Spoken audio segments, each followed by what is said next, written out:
A car bombing in Kiev. We'll talk about the ongoing crisis in Ukraine with an American pastor who's doing something about it. That's coming up on today's Hot Zone.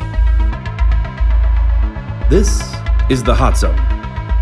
Engaging with the news in a whole new way, international war correspondent Chuck Holton brings insight into areas of crisis and lets you help those affected. Hey folks, you know there are lots and lots of places around the world where there are conflicts happening that the media just sort of eventually forgets about and moves on to the next thing. But for the people that are in those areas, they're still very real. Well, the Ukraine is one of those. This conflict started back in 2013 with the Maidan Square massacre, and then in February 2014 when Russia sort of annexed the Crimea, and that started off a conflict, indeed a war, that's going on to this day. Check out this footage that I obtained from just a few days ago where a Russian operative is trying to plant a car bomb on somebody's car in Kiev, but the car bomb goes off prematurely. Here we see the guy walking his dog, supposedly, but he actually goes up to this car and tries to get underneath it and place the bomb. But the bomb goes off as he's under there. Apparently, the guy survived. He lost his arms or something in the process. But this just goes to show there's still a lot of violence happening over there that we don't necessarily hear about in the news today. So I want to bring in a good friend of mine to talk about it. His name is John Lowe. Pastor Lowe, you just came back from the Ukraine, and I was really hoping to make it over there with you, but didn't work out this trip. Maybe next time. Tell me a little bit about what you saw over there. Well, we've been going to Ukraine for years, and as you know, the past 5 years they've been in war. There was the Liberty Square shooting where they placed snipers up on the roof that was Russian influenced, and over 100 people were killed during that. There's been a huge migration because of the war where people have had to leave the area that's Russian occupied, which has created all kinds of stress on the infrastructure of the government and other communities, and a lot of people going to Poland and, Eastern or Western Europe. This particular trip, we were involved in making sure that we have a container leaving actually like today or the next couple of days, so that in the winter there'll be some food and clothing there. During April 3rd and the 4th, there were, during the ceasefire, 6 supposedly illegal rocket launches. And the reason I say illegal is because September 2014, they signed an agreement that they would not use certain rocket launchers against each other. Mm-hmm. All 6 of those firings were rocket launchers that weren't supposed to be used by Russia or Ukraine, either one. And 6 Ukrainian soldiers were killed. There's 7,000 kilometers that are landmine saturated. If you remember Princess Diana and the work that she did with landmines being removed, like in Afghanistan and other places that Russia had occupied, you can imagine, you don't know where you can step for 6,000 square kilometers. Wow. Because it's so landmine saturated. Now, yes, there's signs. Don't get out of the car. Don't walk down the road. Don't cross the field. But, they had 500 civilians killed, and 123 of those were children. And a lot of other people, of course, maimed for the rest of their life. Wow. Well, so the kind of work that you were doing there, you were talking in prisons, I know, and doing some marriage stuff. Is that right? Yes, sir. We were there for 10 days. We did 2 marriage conferences. We did a men's event, a ladies' event. We did prison. We purchase some windows to put in a surgical room, which, if you're doing surgery in the wintertime, you'd like to have the room at least comfortable. And they couldn't do any surgeries in this particular prison operating facility because it was too doggone cold. And we've taken, 500 blankets there so that the inmates who are in occupied territory, so they're Ukrainian citizens that Russia has authority and control over, and says we're not going to be responsible because they're Ukraine's problem, but they're in occupied territory, so Ukraine can't do anything. And so they're literally at the mercies of their friends and their families, aiding and helping in any capacity that they can.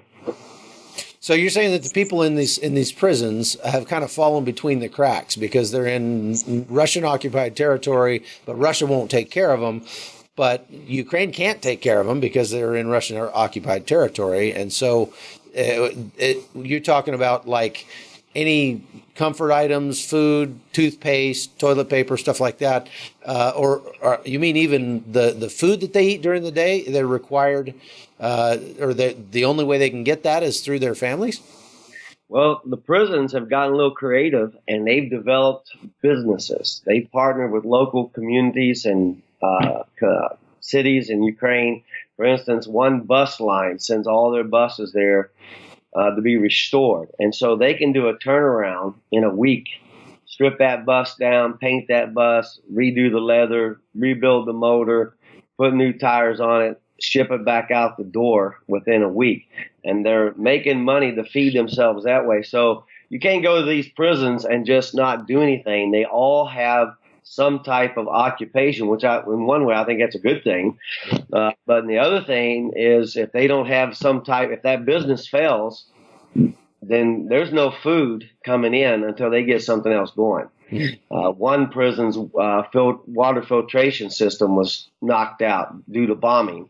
And so there's no way to filter water. So they have, like T-shirts, white T-shirts filtering the water.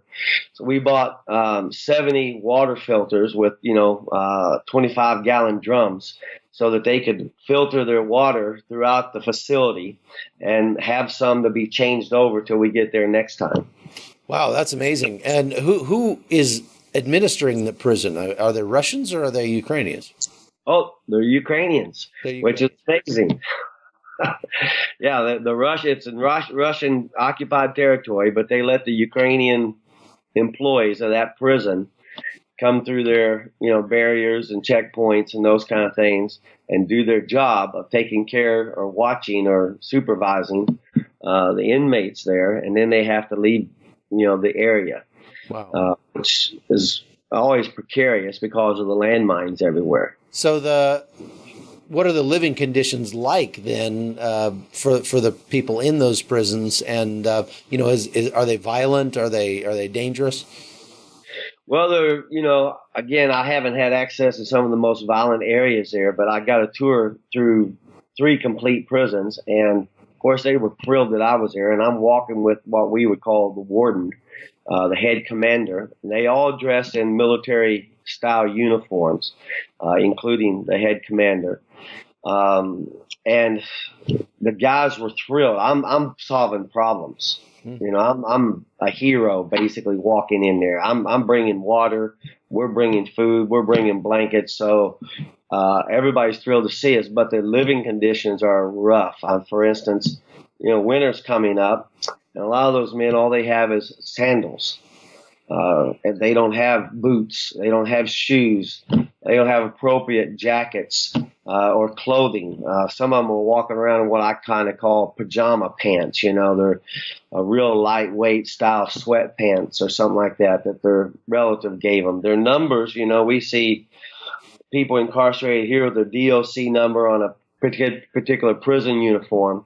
They're sewn on a T-shirt or, a polo shirt, something like that. Whatever they're wearing, they sew their DOC number on that shirt, and they're dressed like civilians because the only clothing they have is what their friends and their families provide for them. Nothing's provided by the state or the government. So tell me how you got into this. I mean, tell us a little bit more about yourself and what is it that gave you a heart for prisons, first of all, and tell me a little bit about your ministry. Well, thank you.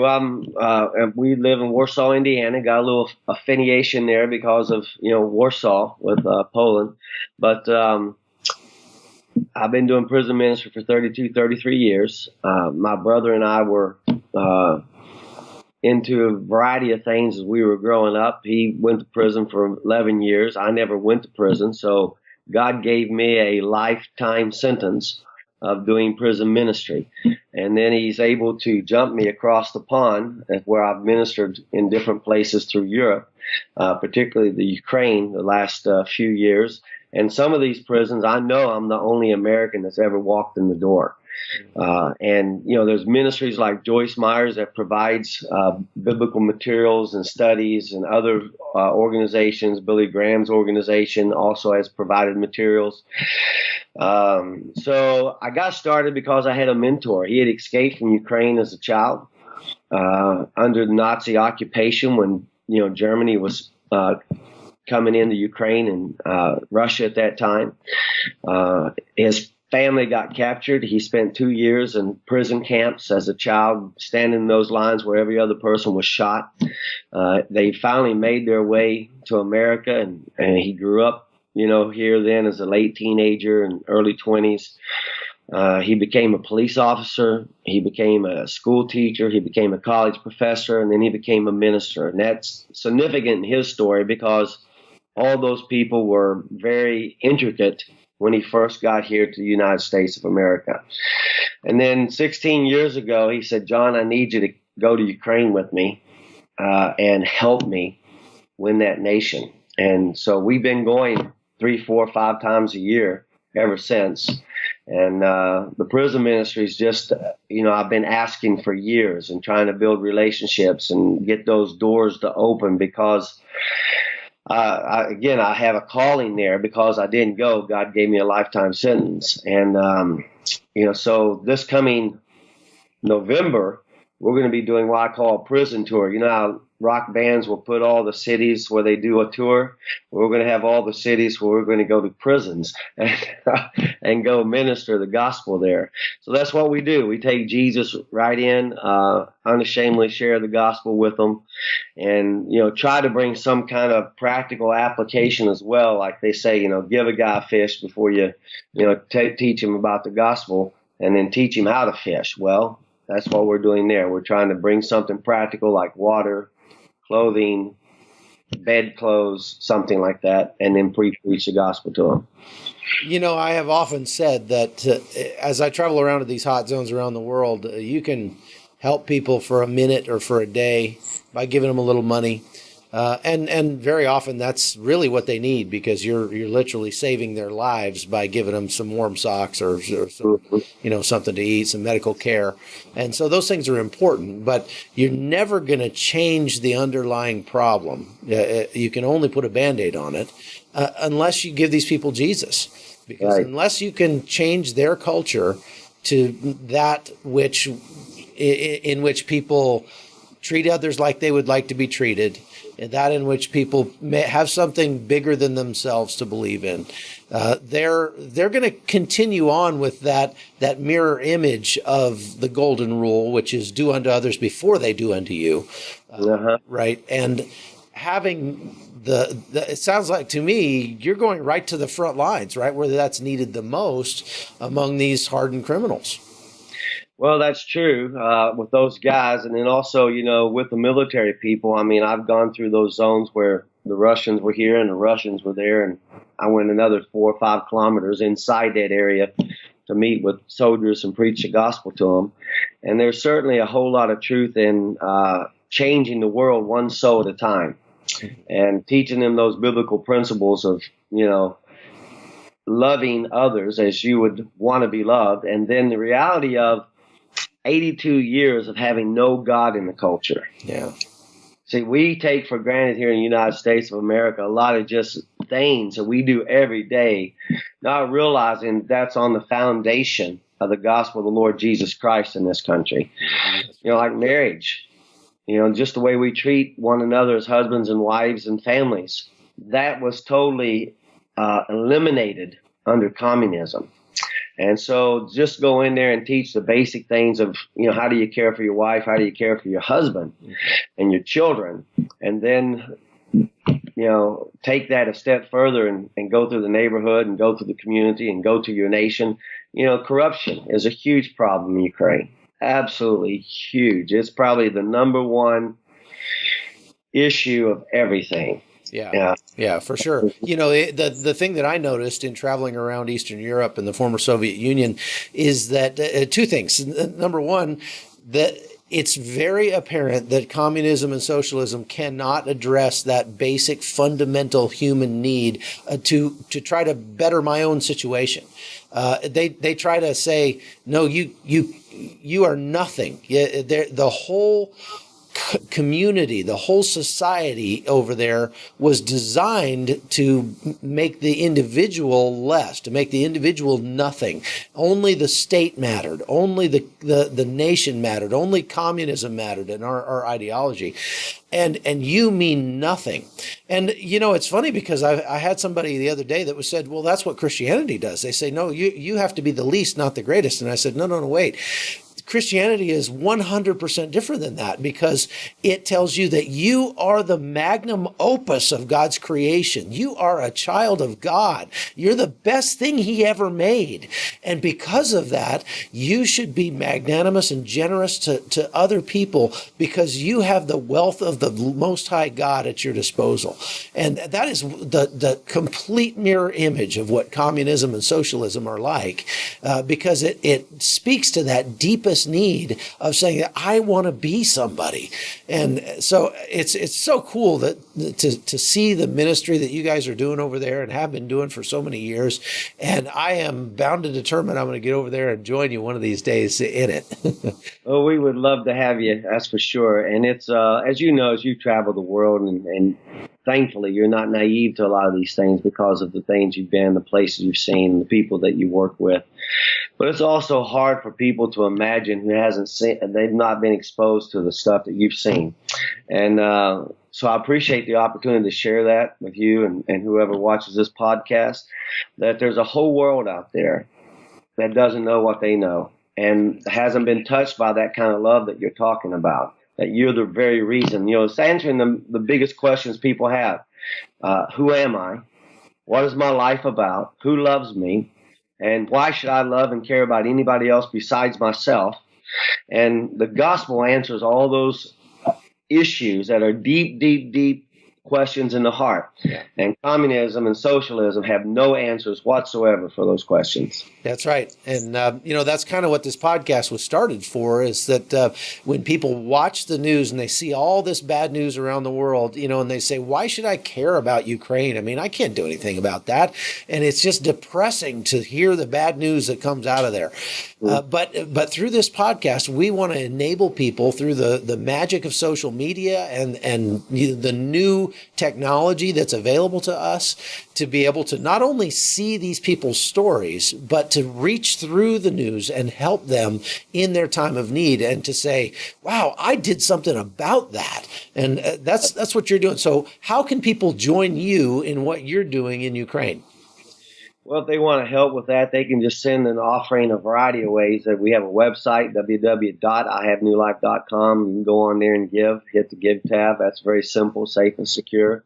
They want to write a check in, they can send it to 744 South, County Road 325 East, Warsaw, Indiana, 46582. And I certainly request and ask for their prayers. I mean, there's times like yourself, I'm in places that other people don't go. I mean, when I go into the prison, you know, one of the things I do is I walk among the guys. I'm walking in their dorms. I'm walking right up to them and shaking their hands and hugging their necks. And there's not been one commander that hasn't said to me, nobody does that. Mm-hmm. None of them do it. You know, the employees, no minister that comes in there, even Ukrainian, walks in there and makes contact, eyeball to eyeball, hand to hand, heart to heart, and, you know, gives a guy a hug. But you see, I've seen the change that what love will do in my life, and I know love will do the same thing for them.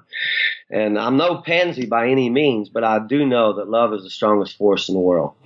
Absolutely, without a doubt. Well, thank you very much for coming on the podcast with us. Folks, if you want to support Pastor Lowe and what he's doing over there, it's www.ihavenewlife.com. Is it .com or .org? I think it's .com. Okay, and if not, it'll be it's .org. Thanks for coming on with us. And folks, you've been watching the Hot Zone podcast, and we'll see you back here again tomorrow. Thanks for being with us. I'm Chuck Holton. The Hot Zone is produced by Amy Holton and Livefire Media. Copyright 2019.